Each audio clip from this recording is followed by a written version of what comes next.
Hello, everybody. This is Mr. Wang, graduated from Peking University, majored in math. And this channel, we will keep sharing our original thoughts about the Canadian way and American way of learning mathematics at elementary school. And today, let's talk about the powerful common sense, which is after I researched the Ontario mathematics curriculum teaching guidance. And one topic impressed me a lot, which is in the grade one, when it comes to fraction. There is a topic says that is a half bigger than 1/4. Yeah, the Canadian way, we learn the fractions 1/2 and 1/4. We do not learn that in grade one. We call 1/2 half, and we call 1/4 a fourth. So is a half bigger than 1/4? Well, Asian parents may think, this is an easy question. It's compare 1/2 and 1/4. Which one is bigger? Of course, it's 1/2 is bigger. Okay, done. Yeah, that's the Asian way of thinking.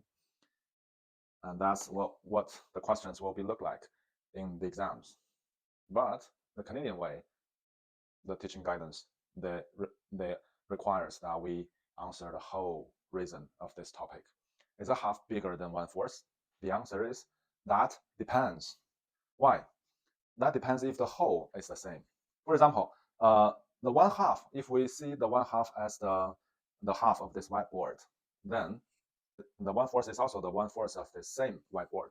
Then, of course, half is that we cut this whiteboard in half, and 1/4 is that we cut this whiteboard into four equal pieces. So, of course, a half of this whiteboard is bigger than 1/4 of the same whiteboard.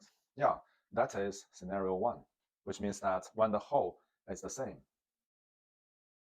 Okay, but in scenario two, we may encounter different situations. For example, if we compare 1/4 of paper, a white paper, and 1/2 of this Pokemon card, we see that 1/4 of this blank white paper, we fold this paper into four equal pieces, and exactly this is the 1/4 of this white paper. But the half of this Pokemon card, I covered half of it, so we can see another half of it. Okay, and then which one is bigger? We can see by our eye, well, the 1/4 of the white paper is bigger than the half of this Pokemon card. So that means when the whole is not the same, when we encounter different whole, then the conclusion may differ. Okay. So we can see from this example that the Canadian way of mathematics learning, they have their special focuses. They use the form of open questions. They want to teach the students to get ability.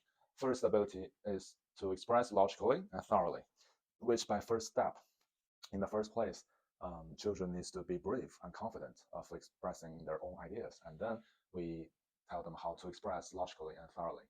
And then another important skill is that children should begin to develop multi-scenario thinking, which we can see these are two totally different scenarios. So the conclusion may differ under different circumstances. So that's multi-scenario thinking ability. All these two ability that will enhance the problem-solving skills in everyday life, which is mainly the focus of the Canadian way of mathematical learning. And also, this is an important aspect of the mathematics modeling skills. Yeah. So we can also see that this powerful common sense is a result of the special Canadian way of learning mathematics, which is called spiral approach. What does spiral approach mean? We use fraction as an example. We learn fraction from grade 1 to grade 2 to grade 3 to grade 4 to grade 5 to grade 6. And all these grades, we learn fraction. But each year, we go further. We go a little bit further. For example, the grade 1, we learn the basics, the most intuitive aspects of this whole system. And then grade 2, we learn how to express fractions. Then that is what the spiral approach look like. So different from the Chinese way of learning. In China, we learn fraction at high grades of elementary school, and then we use 2 whole years to focus on the fraction.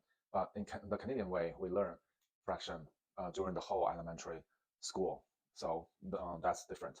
And why I call this powerful common sense? Because this common sense is a half bigger than 1/4, which means that we need to consider if the whole are different or the same.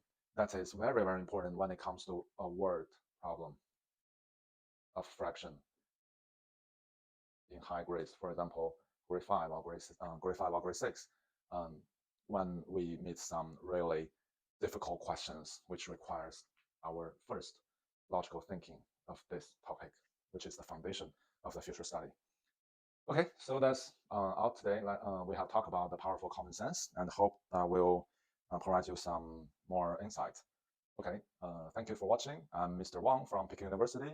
I majored in math. I graduated from Peking University. And this channel, we will keep sharing our original thoughts about the Canadian way and the American way of learning mathematics at elementary school.